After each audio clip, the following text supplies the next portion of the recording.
এক সময় গ্রামের সেই নদীটা ছিল আমাদের আনন্দের আসর।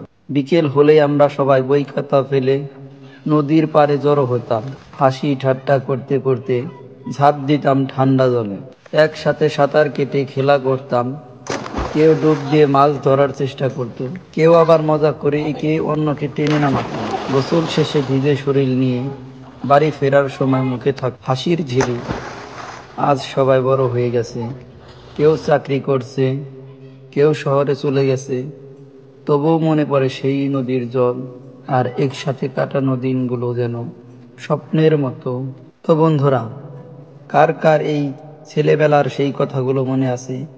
সেই অতীতের কথাগুলো কার কার এখনো মনে পড়ে? সেই সোনালী দিনগুলো, 90 দশকের সেই সুন্দর দিনগুলো এখন যদি আবার ফিরে আসতো সেই সোনালী দিনগুলো, তাহলে কতই না ভালো হতো।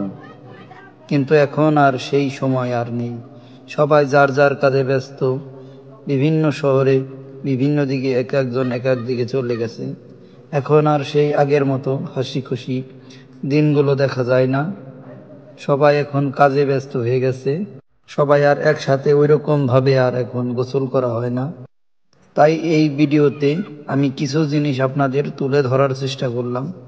ভিডিওটি ভালো লেগে থাকলে অবশ্যই চ্যানেলটি সাবস্ক্রাইব করে পাশে থাকা বেল আইকনটি বাজিয়ে দিবেন পরবর্তী ভিডিওর জন্য। ধন্যবাদ ভিডিওটি শেষ পর্যন্ত দেখার জন্য।